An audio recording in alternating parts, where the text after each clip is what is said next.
Hello बच्चों, कैसे हो आप सब। आज अपन स्टार्ट करने वाले हैं बोर्ड पीवाईक्यू सीरीज में फिजिक्स में चैप्टर नंबर 7 अल्टरनेटिंग करंट। अब देखो, अल्टरनेटिंग करंट में अपन सबसे फर्स्ट क्वेश्चन लेते हैं।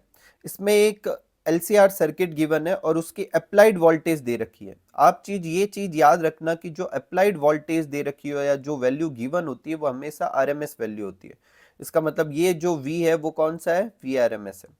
फिर आर की वैल्यू दे रखी है, एक्सी और एक्सएल की वैल्यू दे रखी है और अपन को ये दो वैल्यू फाइंड करनी है। पहली वैल्यू फाइंड करनी है आरएमएस वैल्यू ऑफ वोल्टेज, तो मैंने क्या बोला, जो गिवन थी वो यही वैल्यू है, ठीक है। और दूसरी वैल्यू निकालनी है अपन को इम्पीडेंस की। तो इम्पीडेंस की वैल्यू निकालने का क्या फॉर्मूला होता है, जेड इक्वल टू होता है R square plus XL minus XC का स्क्वायर, ठीक है। अब क्योंकि एक्सएल और एक्सी दोनों ही कितने दे रखे हैं, 6 ओम, तो ये दोनों तो बराबर है और इक्वल है, तो इन दोनों का तो क्या हो जाएगा, जीरो। तो जो आर की वैल्यू है वही क्या हो जाएगी, जेड की वैल्यू हो जाएगी, ठीक है। आप पुट करके भी चेक कर सकते हैं, ठीक है। नेक्स्ट है draw the phasor diagram of series LCR circuit. Series LCR circuit का अपन को फेजर डायग्राम ड्रॉ करना और इम्पीडेंस की वैल्यू निकालनी। तो एक अपन ने पहले सर्किट बनाया, एक उसमें आर जोड़ा, एल जोड़ा और सी जोड़ा। क्या लिखा कि suppose there are resistance, inductance and capacitance connected in series with applied AC source, ठीक है। अब अपन फेजर डायग्राम बनाएंगे। फेजर डायग्राम कैसे बनाएंगे, सबसे पहले देखो अपन ने एक्स और वाई एक्सिस बना ली। इसके बाद अपन क्या करेंगे, करंट बनाएंगे, ठीक है। या फिर अपन वी नॉट आर बना सकते, दोनों में से कोई एक पहले बना लेना, ठीक है। जैसे अपन ने करंट बना ली। अब करंट और रेजिस्टेंस, जब अपन एक सर्किट में प्योर रेजिस्टेंस जोड़ते हैं तो उस समय जो वोल्टेज होती है उसके और करंट के बीच में कोई भी फेज डिफरेंस नहीं होता। तो जिस पाथ पे अपन ने करंट बनाई उसी पाथ पर अपन क्या बनाएंगे, वी नॉट आर भी बनाएंगे। लेकिन वी नॉट एल जो होता है वो 90 डिग्री आगे होता है और वी नॉट सी जो होता है वो 90 डिग्री पीछे होता है। तो ये सब अपन लिख लेंगे कि phase difference between V naught आर और आई नॉट तो वो तो जीरो है, इसलिए उन्हें एक ही लाइन पे बनाया। वी नॉट एल जो है वो लीड करता है आई नॉट को पाई बाई टू से, इसलिए उसे आगे बना दिया। और वी नॉट सी पाई बाई टू पीछे है, इसलिए पीछे बना दिया। अब तीन पॉसिबिलिटी हो सकती है कि एक्सएल एक्सी से ज्यादा हो, एक्सी एक्सएल से ज्यादा हो, या एक्सएल और एक्सी क्या हो, बराबर हो।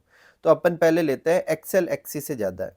तो एक्सएल एक्सी से ज्यादा है, इसका मतलब वी नॉट एल भी ज्यादा होगा, ठीक है। तो अगेन वापस डायग्राम बनाया अपन ने, ये आई नॉट, ये वी नॉट आर, ये वी नॉट एल और ये वी नॉट सी। बस याद ये रखना है क्योंकि वी नॉट एल ज्यादा है इसलिए इसकी लाइन लंबी बनानी है, इसकी छोटी बनानी है, ठीक है। अब ये दोनों अपोजिट डायरेक्शन में तो एक दूसरे को कैंसिल करेंगे, तो इनका जो डिफरेंस होगा उसे कहेंगे V naught L minus V naught सी।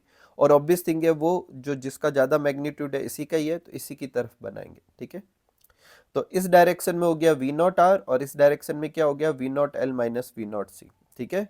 अब अपन क्या करेंगे, इसके बीच में जो है इसका क्या होगा, अपने रिजल्टेंट वेक्टर होगा, ठीक है।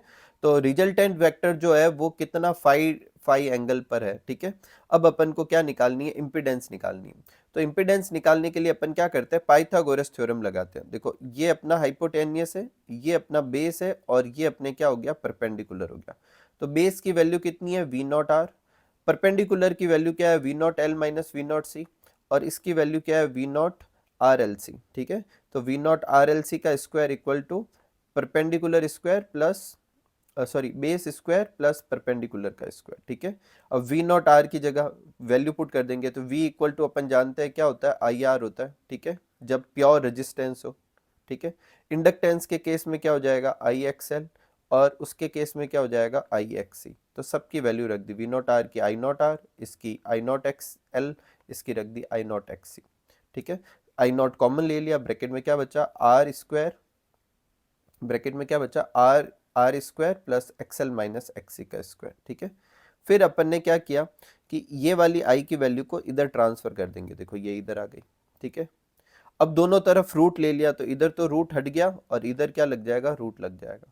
अब v अपॉन आई, ये टोटल v है, रिजल्टेंट v है, ये टोटल करंट है, तो टोटल रेजिस्टेंस आएगा जिसे किससे डिनोट करते हैं, इम्पीडेंस से। तो z इक्वल टू क्या हो जाएगा, root R square plus XL minus XC का स्क्वायर। फेज डिफरेंस निकालने के लिए अपन tan फाई की वैल्यू निकाल सकते हैं। अगर यही एक्सी ज्यादा होता है एक्सएल से तो अपन एक्सएल माइनस एक्सी की जगह एक्सी माइनस एक्सएल कर देते हैं, और यही एक्सी और एक्सएल बराबर होता है तो जेड जो होता है वो आर के बराबर हो जाता है, जैसे कि अभी अपन ने जो सबसे पहला क्वेश्चन किया था उसमें ऐसा था। नेक्स्ट है बोर्ड एग्जाम 2013 सप्लीमेंट्री में क्वेश्चन आ रखा है, what is the average value of power over a one cycle in AC circuit. तो एवरेज वैल्यू बतानी है, तो average value P average equal to क्या हो जाएगा, V R M S I R M S cos phi, ठीक है, ये फॉर्मूला हो जाएगा। नेक्स्ट है define power factor, power factor को डिफाइन करना है, तो पावर फैक्टर होता है कॉस फाइव। तो इसको अपन कह सकते हैं एवरेज पावर और वर्चुअल पावर का जो रेशियो होता है उसे क्या कहते हैं, cos phi. Cos phi R upon Z भी होता है, ठीक है, आप वो उससे भी डिफाइन कर सकते हैं। प्योर रेजिस्टेंस के लिए फाइव की वैल्यू जीरो होती है, तो कॉस फाइव की वैल्यू वन हो जाएगी। प्योर इंडक्टेंस और कैपेसिटेंस में फाइव 90 होता है, इसलिए कॉस फाइव जीरो हो जाएगा। और सीरीज के केस में phi zero, cos phi equal to one हो जाएगा। तो इसमें दो पूछे हुए, किसी का भी पूछे तो मैंने सबके पावर फैक्टर निकाल दिए। नेक्स्ट है draw a curve showing the variation in AC with frequency in LCR resonance circuit. देखो ये एलसीआर रिजोनेंस वाला सर्किट वाला टॉपिक ही कट हो गया, बैंड विथ क्वालिटी फैक्टर ये सब कट हो चुके हैं, ठीक है। नेक्स्ट है right the average value of current over a complete cycle of current. तो करंट की पूरे साइकिल में वैल्यू कितनी होती है, जीरो होती है, ठीक है। अब कुछ मैच करना है। पहला है रिजोनेंस फ्रिक्वेंसी, हालांकि ये कट तो हो चुका है लेकिन फिर भी अपन मैच कर देते हैं, तो रिजोनेंस फ्रिक्वेंसी होगी one upon root L C. फिर है क्वालिटी फैक्टर, ये भी कट हो चुका है, इसकी वैल्यू होगी W naught L upon R. फिर है एवरेज पावर, एवरेज पावर का हो गया V I into cos phi, ठीक है। फिर इम्पिडेंस, इम्पिडेंस का फॉर्मूला ये सामने दिया हुआ जो। फिर magnetic potential energy half L I square. फिर coefficient of self inductance, coefficient of self inductance कौन सा हो जाएगा, ये। तो बेसिकली एक दो अपने म्यूचुअल इंडक्टेंस वाले चैप्टर का भी है, ठीक है, उस वाले प्रीवियस चैप्टर के भी है। नेक्स्ट है 2016 में क्वेश्चन आ रखा, a light bulb is rated 100 watt for 220 V supply, find the peak voltage of source. तो देखो जो मैंने क्या बोला कि जो गिवन होता है वो वी आर एम एस की वैल्यू होती है, वी आर एम एस की वैल्यू कितनी है 220 वोट, ठीक है। अब अपन को क्या कह रहा है, पीक वैल्यू निकालो, तो वी आर एम एस और पीक वैल्यू में एक रिलेशन होता है कि पीक वैल्यू वी नॉट जो कि peak value upon root two करते हैं तो क्या आता है, वी आर एम एस आता है। तो वी नॉट क्या हो जाएगा, इससे मल्टीप्लाई करा देंगे, 311 वोल्ट हो जाएगा।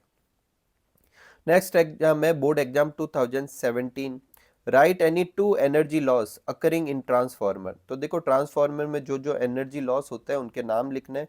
मैंने यहाँ पर ही उसको नाम भी लिख दिया, थोड़ा बहुत डिफाइन भी कर दिया, उसे रिड्यूस करने के तरीके भी बता दिए। नेक्स्ट है why does electric power is transmitted high voltage up to a large distance, उसका कारण बताना है। तो पहले तो ट्रांसफॉर्मर में चार तरह के लॉस होते हैं, copper loss, eddy current loss, flux leakage और हिस्टेरिस लॉस, ठीक है। कॉपर लॉस क्या होता है, due to resistance of copper wire कुछ जो एनर्जी होगी वो लॉस हो जाएगी। इसे कम करने के लिए क्या करते हैं कि जो ट्रांसफार्मर की कॉइल है वो थिक वायर की बनाते हैं, क्योंकि वायर थिक करेंगे तो रेजिस्टेंस क्या हो जाएगा, कम हो जाएगा। नेक्स्ट है फ्लक्स लीकेज। तो 100% फ्लक्स जो प्राइमरी कॉइल का होता है, आपने ट्रांसफार्मर देखा होगा, एक कॉइल इधर होती है और एक कॉइल इधर होती है, तो 100% फ्लक्स जो है वो इधर ट्रांसफर नहीं होता। अब अपन अगर चाहते हैं इसे मिनिमाइज करना तो क्या कर सकते हैं, प्राइमरी कॉइल के ऊपर ही सेकेंडरी कॉइल कर देंगे। तो to reduce flux leakage make secondary coil over the primary coil, ठीक है। ऐसे कैसे, एक है हिस्टेरिसिस लॉ, इसको कम करने के लिए अपन क्या करते हैं, सॉफ्ट आयरन कोर ले लेते हैं, ठीक है। और एडी करंट के लॉस को कम करने के लिए अपन पूरा ब्लॉक ना लेकर पतली पतली सी प्लेट ले लेते हैं, ठीक है, और उनको कंबाइन करके उसकी ट्रांसफार्मर की बाउंड्री बनाई जाती है। नेक्स्ट है reason of high voltage up to a large distance. तो to reduce energy loss during transmission ये काम किया जाता है। देखो P इक्वल टू क्या होता है, वी आई। अगर पावर कांस्टेंट है तो I और V इनवर्सली प्रोपोर्शनल होगा। तो अगर हाई वोल्टेज रखा जाएगा तो I कम आएगी, और I कम आने से आई स्क्वायर आर टी जो हीट लॉस की वजह से जो हीट निकलती है उसकी वैल्यू भी क्या आएगी, कम आएगी। तो अगर मैं वोल्टेज ज़्यादा रखूँगा तो ये जो हीट लॉस होगा वो क्या होगा, कम होगा, और इस वजह से एफिशिएंट जो होगी वो ट्रांसमिशन होगा। नेक्स्ट है बोर्ड एग्जाम 2018 में एक क्वेश्चन दे रखा, find the time taken by AC attain zero from its peak value and frequency दे रखी है। तो देखो जीरो बताना है वो भी पीक वैल्यू से, तो देखो यहाँ से ये पीक वैल्यू है, यहाँ से ये जीरो आने में कितना टाइम लगेगा, T/4, ठीक है। तो time taken by AC attend 0 from peak value कितना होगा T/4। अब T की जगह क्या लिख सकते हैं अपन 1/f लिख सकते हैं। फ्रीक्वेंसी क्वेश्चन में दे रखी है तो 1/f करके अपन ने T की वैल्यू निकाल दी। ये T की वैल्यू यहाँ पुट कर देंगे, आंसर आ जाएगा। नेक्स्ट है write one merit and demerit of AC in compare to DC. ठीक है, एसी और डीसी की क्या करनी है, मेरिट और डीमेरिट बतानी है। तो मेरिट क्या हो गई कि ट्रांसमिशन जो होता है रिमोट प्लेस पे इजी और चीप होता है, किसके कंपेयर में, डीसी के कंपेयर में। डीमेरिट आप लोग खुद लिखिएगा, देखते हैं जिस जो भी डीमेरिट लिखते मैंने वैसे तो जल्दबाजी में छोड़ दी थी, लेकिन कोई बात नहीं, आप खुद खोज के कमेंट सेक्शन में लिख के बताएं एक डीमेरिट क्या होगी। ठीक है, नेक्स्ट है obtain following in pure inductive AC circuit. ये प्योर इंडक्टिव सर्किट लेना है, ये अपन ने ले लिया, एक कॉइल ले ली और उसे एसी सर्किट से जोड़ दिया और बाकी सारी चीजें अपन निकाल लेते हैं। देखो पहले अपन वोल्टेज लिखते हैं V = V0 sin omega t. फिर अपन को करंट की वैल्यू निकालनी है, उसके लिए अपन ने म्यूचुअल इंडक्टेंस सेल्फ इंडक्टेंस वाले फॉर्मूला लिखा E = LdI/dt। ठीक है, मोड है, वैसे आगे माइनस आता है लेकिन अपन ने मोड लिया इसलिए माइनस नहीं लगाया। ठीक है, ई की जगह अपन क्या लिख सकते हैं V0 sin ओमेगा टी, ये लिख दिया। अपन को क्या निकालनी है, आई, तो डी आई के अलावा बाकी सब चीज़ों को इस तरफ भेज दिया, पहले एल को भेजा और फिर डी टी को भी भेज दिया। फिर दोनों तरफ अपन क्या कर देंगे, इंटीग्रेशन। डी आई का इंटीग्रेशन क्या हो जाएगा, आई हो जाएगा। V0 L अपन ने क्या हो जाएगी बार, साइन ओमेगा टी का इंटीग्रेशन करेंगे तो क्या हो जाएगा, minus cos omega T upon omega. ठीक है, ओमेगा को भी अपन ने बार लिख दिया, माइनस कॉस ओमेगा टी। अब cos omega T equal to क्या होता है, साइन π/2 माइनस ओमेगा टी, मतलब cos theta equal to sine 90 minus theta होता है। तो माइनस cos थीटा कितना हो जाएगा, अपन क्या करेंगे, यहाँ माइनस लगाया तो यहाँ पर भी माइनस लगाएंगे, तो ये आगे पीछे कर देंगे, ओमेगा टी माइनस π/2। तो जहाँ माइनस cos ओमेगा टी है वहाँ पे क्या लिख दिया, साइन ओमेगा टी माइनस π/2। और V0 अपॉन ओमेगा एल की जगह अपन क्या लिख सकते हैं, पहले अपन एक्सएल भी लिख सकते हैं, ये मैं इधर लिख देता हूँ, इस वैल्यू को अपन क्या लिख सकते हैं, एक्सएल भी लिख सकते हैं। तो V0 upon XL equal to क्या हो जाएगा, I0। ठीक है, तो I equal to I0 sine omega t minus π/2। ठीक है, यही अपनी इंस्टेंट वैल्यू हो जाएगी। रिएक्टेंस क्या होगी, एक्सएल कितनी आई थी, ओमेगा एल के बराबर, ये देखो एक्सएल ओमेगा एल के बराबर। पीक वैल्यू कितनी होगी, I0, वो कितनी आई थी, V0 अपॉन एक्सएल के बराबर। ठीक है, और फेज डिफरेंस कितना आया, π/2। ठीक है, और ये ग्राफ भी बनाना था। The value of AC voltage and current, V की वैल्यू दे रखी है, I की वैल्यू दे रखी है और अपन को इम्पीडेंस और फ्रीक्वेंसी निकालनी है। सबसे पहले अपन क्या करते हैं, जो V और I की वैल्यू दे रखी है वो लिख ली, इनको इनकी स्टैंडर्ड इक्वेशन से कंपेयर करेंगे। इसकी क्या है, V equal to V0 sine omega T, और इधर क्या है, I0 sine omega t minus 5। ठीक है, अब इससे कंपेयर करने पर अपन को V0 की वैल्यू कितनी मिल गई, 210, और I0 की वैल्यू कितनी मिल गई, 7। तो V0 की वैल्यू पता चल गई, I0 की वैल्यू पता चल गई। Z निकालना है तो Z कैसे निकालेंगे, V0 अपॉन I0, दोनों की वैल्यू रख देंगे। V0 की वैल्यू 210, I0 की वैल्यू 7, डिवाइड कर देंगे 30 ओम हो जाएगी। फिर अपन को फ्रीक्वेंसी निकालनी है। फ्रीक्वेंसी निकालने के लिए या तो V की इक्वेशन का इस्तेमाल करो या I की किसी का भी कर लो। अब इसे कंपेयर करेंगे तो देखो V0 की जगह 210 आ रहा है, साइन की जगह साइन आ रहा है, ओमेगा की जगह क्या आ रहा है, 200। ठीक है, और I वाली इक्वेशन में भी ओमेगा की जगह कितना आ रहा है, 200। तो ओमेगा इक्वल टू क्या हो जाएगा, 200, और ओमेगा बराबर क्या होता है, 2πn इक्वल टू 200। तो n इक्वल टू क्या हो जाएगा, 200/2 इंटू पाई। वैल्यू पुट कर देंगे, आंसर आ जाएगा।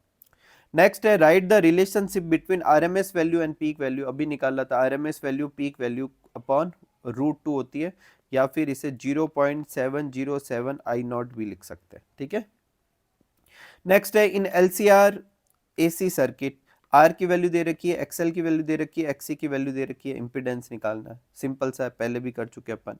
Draw the vector diagram, phasor diagram बनाना है एलसीआर सर्किट का, इंपीडेंस निकाल चुके अपन। नेक्स्ट है बोर्ड एग्जाम 2020 में क्वेश्चन है, in a given diagram write a point showing a resonating stage. ये देखो ये ग्राफ दे रखा है, इसमें रिजोनेटिक स्टेज कौन सी है, तो रिजोनेंस वो होता है जहां एक्सएल और एक्सी बराबर हो जाते हैं, तो इस पॉइंट पर एक्सएल और एक्सी बराबर है, तो आर पॉइंट पर ये हो रहा है। नेक्स्ट क्वेश्चन है the power factor of a coil, एक कॉइल का पावर फैक्टर दे रखा है। ये थोड़ा कॉम्प्लिकेटेड क्वेश्चन है, अच्छे से देखिएगा। पावर फैक्टर दे रखा है अपन को, फ्रीक्वेंसी दे रखी है, अब वो कह रहा है फ्रीक्वेंसी चेंज कर दे तो पावर फैक्टर क्या हो जाएगा। तो सबसे पहले अपन क्या करते हैं कि cos फाई इक्वल टू क्या होता है आर बाई जेड, तो ये कर दिया आर बाई जेड, एक ट्राइंगल बना दिया। अपन जानते हैं कि cos जो होता है वो क्या होता है बेस अपॉन हाइपोटेनियस, तो आर बेस की जगह आ गया, जेड हाइपोटेनियस की जगह आ गया।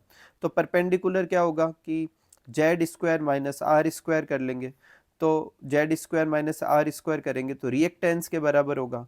और अब कॉइल दे रखी है तो रिएक्टेंस किसके बराबर होगी, एक्सएल के बराबर। कैपेसिटर होता तो एक्सी के बराबर, अगर एलसीआर सर्किट होता तो एक्सएल माइनस एक्सी या एक्सी माइनस एक्सएल के बराबर कर देते। इधर तक कोई तकलीफ नहीं। अब आर अपॉन जेड की वैल्यू कितनी दे रखी है 0.707, ये मतलब 1/√2 के बराबर होता है। और 1/√2 किसकी वैल्यू होती है cos 45 की, मतलब π/4 के बराबर। ठीक है, तो फाई वन की वैल्यू कितनी है π/4, और अगर मैं इसका tan निकालूं तो tan फाई वन tan 45 की वैल्यू कितनी होती है 1। अब ये ऐसा क्यों किया है, ऐसा इसलिए tan इसलिए निकाला है ताकि अपन एक्सेल के फॉर्म में पावर ये फाई एंगल को मतलब अपन रिलेशन बना सके, क्योंकि एक्सेल जो होता है वो फ्रीक्वेंसी पे डिपेंड करता है। तो tan फाई इक्वल टू क्या आ गया एक्सेल अपॉन आर। अगर मैं एक और कोई अपने एंगल लूं तो tan phi one upon tan phi two equal to क्या होगा XL one upon XL two. XL की वैल्यू क्या होती है omega 1l omega 2l, omega का क्या होता है 2πn1l। अब ऐसा करने से देखो ये 2π से 2π कट गया, l से l कट गया, तो फाई और फ्रीक्वेंसी के बीच में रिलेशन निकल गया। अब अपन को tan फाई की वैल्यू अभी अपन ऊपर निकाली थी tan 45 से कितनी आई थी 1, तो tan फाई टू क्या आ गया n2 अपॉन n1 आ गया। ठीक है, अब n2 की वैल्यू क्वेश्चन में कह रहा है कि n1 की डबल है, इसका मतलब इन दोनों का रेशियो कितना आएगा 2, तो tan phi two equal to क्या आ गया 2/1। अब tan phi two equal to 2/1 आ गया, तो अगेन अपन एक ट्राइंगल बना लेते हैं। ठीक है, और ये परपेंडिकुलर की जगह 2 लिख देते हैं और बेस की जगह 1 लिख लेते हैं, तो क्या अपन हाइपोटेनियस निकाल सकते हैं, पाइथागोरस थ्योरम से निकल जाएगा। और अगर एक बार हाइपोटेनियस निकल गया तो cos फाइव भी निकाल सकते हैं। cos फाइव कैसे निकाल सकते हैं, बेस अपॉन हाइपोटेनियस, तो 1/√5। और क्योंकि ये फाई टू था तो cos फाई टू सेकेंड की पावर फैक्टर हो गया। थोड़ा सा कॉम्प्लिकेटेड है, आराम से इसे धीरे धीरे स्क्रॉल करके अच्छे से प्रैक्टिस करें। नेक्स्ट है the voltage and current in AC circuit. Again V दे रखा है, आई दे रखा है, वॉटलेस करंट निकालनी। देखो वैसे वॉटलेस करंट अपने सिलेबस में है नहीं, उसका फॉर्मूला था IRMS sin फाई, ठीक है, लेकिन छोड़ सकते हैं आप। और एक रूट मीन स्क्वायर की वैल्यू निकालनी है, तो रूट मीन स्क्वायर वोल्टेज की निकालनी है, तो देखो पीक वैल्यू दे रखी है, कितनी दे रखी है 50 अपॉन √2 कर देंगे। ठीक है, नेक्स्ट है IRMS वैल्यू एसी की है √2a, तो पीक वैल्यू बतानी है। तो पीक वैल्यू जो होती है वो अभी अपन ने देखा IRMS वैल्यू जो होती है I0 अपॉन √2 होती है, तो I0 इक्वल टू क्या हो जाएगा √2 इंटू IR, तो √2 इंटू IR। अब ये कितनी दे रखी है क्वेश्चन में अपने, ये तो √2 है, ये IRMS की वैल्यू है √2 को √2 से मल्टीप्लाई करेंगे 2 आ जाएगा। ठीक है, नेक्स्ट है अपने एक स्टेप अप ट्रांसफार्मर है जो 220 वोल्ट्स को स्टेप अप करके 2200 वोल्ट कर देता है। Number of turn in secondary coil दे रखे हैं, प्राइमरी निकालना है। तो फॉर्मूला अपन जानते हैं ट्रांसफार्मर में क्या होता है ES upon EP equal to NS upon NP। ES की वैल्यू दे रखी है, EP की वैल्यू दे रखी है, अपन को NS की भी वैल्यू दे रखी है, NP प्राइमरी कॉइल के टर्न निकालने, निकल जाएगा। नेक्स्ट है बोर्ड एग्जाम 2022 में कोई भी क्वेश्चन करंट सिलेबस से नहीं आया। ठीक है, ये आप याद रखें, कुछ सिलेबस कट हो चुका है, कुछ अपने टॉपिक कट हो चुके हैं जैसे रिजोनेंस वाला, और कुछ क्वेश्चन अपने पीछे चैप्टर से भी आते हैं, फिफ्थ जो इससे जस्ट पहले वाला चैप्टर है उसके क्वेश्चन मैं करवा चुका हूँ। ठीक है, तो करंट सिलेबस में से कोई क्वेश्चन नहीं था। फिर बोर्ड एग्जाम 2023 में देखो 23 में आई इक्वल टू क्या है 200 साइन, अगेन एक इक्वेशन दे रखी है। अपन को क्या कह रहा है कि इसकी फ्रीक्वेंसी बतानी है, तो फ्रीक्वेंसी बताने के लिए अपन सबसे पहले इसको स्टैंडर्ड इक्वेशन से कंपेयर करेंगे। तो ओमेगा इक्वल टू कितना आ जाएगा 60 पाई, तो ओमेगा इक्वल टू आ गया 60 पाई। ठीक है, ओमेगा अपन जानते हैं क्या होता है 2πn इक्वल टू कितना आ गया 60 पाई, पाई से पाई कट गया, 2 से ये कट गया, तो n इक्वल टू कितना आ गया 30। ठीक है, नेक्स्ट है find the value of power coefficient for the following circuit, pure capacitance का और अपन को सीरीज LCR, ये मैं पहले भी लिखवा चुका हूँ सबसे फर्स्ट पेपर में, यहाँ वापस लिख दिया। ठीक है, नेक्स्ट है describe any 3 loss in transformer, अपन ने ट्रांसफार्मर की जो लॉसेस थी वो ऊपर डिस्क्राइब कर दी, उन्हें मिनिमाइज कैसे करते हैं वो भी लिख दिया। The mean value in AC in complete cycle में कितनी होती है, 0 होती है, ठीक है। नेक्स्ट है कि prove that the peak value of AC is √2 times of IRMS value, ये प्रूफ करनी है। तो पहले अपन आई की इक्वेशन लिखते हैं। आई की इक्वेशन क्या होती है, आई इक्वल टू होता है आई नॉट साइन ओमेगा टी। अब रूट मीन स्क्वायर तीन चीजें करनी है, कि स्क्वायर निकालना है, मीन निकालना है और रूट करना है। तो पहले स्क्वायर करते हैं। तो आई अपन ने क्या किया, देखो आई इक्वल टू क्या था, I naught sine omega t था। स्क्वायर करेंगे तो क्या हो जाएगा, I square equal to I naught square sine square omega t, ये अपने स्क्वायर कर दिया। अब अपन मीन निकालते हैं। मीन निकालने के लिए मीन का साइन लगाते हैं, तो इस पे भी मीन का साइन आ जाएगा। अब साइन स्क्वायर ओमेगा टी का मीन अपन को डायरेक्ट याद रखना है, कितना होता है 1/2। तो क्या वैल्यू आ जाएगी, मीन और स्क्वायर की वैल्यू आई आई नॉट स्क्वायर अपॉन 2। अब अपन को रूट निकालना है, इसका रूट कर देंगे, दोनों तरफ रूट कर दिया। आई नॉट स्क्वायर का रूट तो क्या हो गया आई नॉट, और 2 का क्या हो गया √2। तो I naught IRMS equal to कितना आ गया, आई नॉट अपॉन √2 या I naught equal to √2 into IRMS। मैं फिर रिपीट कर रहा हूँ। पहले अपन क्या करेंगे, I equal to I naught sine omega t, फिर उसका स्क्वायर करेंगे तो क्या हो जाएगा I naught square sine square omega t. फिर उसका मीन निकालेंगे तो मीन आई नॉट स्क्वायर का तो ऐसे ही रहेगा, इसका कितना हो जाएगा हाफ। और फिर अपन रूट कर देंगे तो आई नॉट का तो क्या हो जाएगा आई नॉट स्क्वायर का तो आई नॉट, और 1/2 का क्या हो जाएगा √2, ये आंसर था। नेक्स्ट एक क्वेश्चन है, आई की वैल्यू दे रखी है, वी की वैल्यू दे रखी है, एवरेज पावर निकालना है। तो एवरेज पावर निकालने का फॉर्मूला क्या होता है, VRMS IRMS cos फाई। तो अपन को VRMS और IRMS निकालना होगा, लेकिन क्वेश्चन में तो आई नॉट और वी नॉट दे रखा है। तो अपन जानते हैं VRMS क्या होता है V0 अपॉन √2, IRMS क्या होता है आई नॉट अपॉन √2। अब V0 आई नॉट की वैल्यू पुट कर देंगे, V0 की 200, आई नॉट की क्या है 4, पुट कर देते हैं। फाई कितना है, देखो ये दे रखा है π/3, सबकी वैल्यू है, अपना एवरेज निकल जाएगी। नेक्स्ट है अपने prove that the average power supply to an inductor over an one complete cycle is 0। तो सबसे पहले अपन क्या करते हैं, एवरेज पावर का फॉर्मूला ही डिराइव करते हैं। तो P इक्वल टू क्या होता है V इक्वल टू लिख दिया V0 साइन ओमेगा टी, और I की जगह लिख दिया I naught sine omega t plus 5। ठीक है, कोई तकलीफ नहीं है अपने। अब V0 इंटू आई नॉट, साइन ओमेगा टी की जगह साइन ओमेगा टी, और ये साइन ओमेगा टी प्लस 5। यहाँ पर साइन A प्लस बी का फॉर्म लगा देंगे, क्या हो जाएगा sine A cos B cos A sine B। फिर इस पूरे को अंदर मल्टीप्लाई करेंगे, एक बार इससे कराएंगे तो ये आ जाएगा, और एक बार इस पूरे को इससे मल्टीप्लाई करा देंगे तो ये आ जाएगा। ठीक है, V0 I naught sine omega T को साइन ओमेगा टी कॉस 5 से मल्टीप्लाई करेंगे तो V0 I naught sign square omega T cos 5 हो गया, और इस पूरे को मल्टीप्लाई कराएंगे तो V0 I naught sine omega T cos omega T sine 5। अब अपन को एवरेज निकालना है, तो एवरेज अपन को ट्रिग्नोमेट्री फैक्टर की एवरेज कर देना है। तो एक इसका एवरेज कर दिया, एक इसका एवरेज कर दिया, और इनके एवरेज याद रख लेना।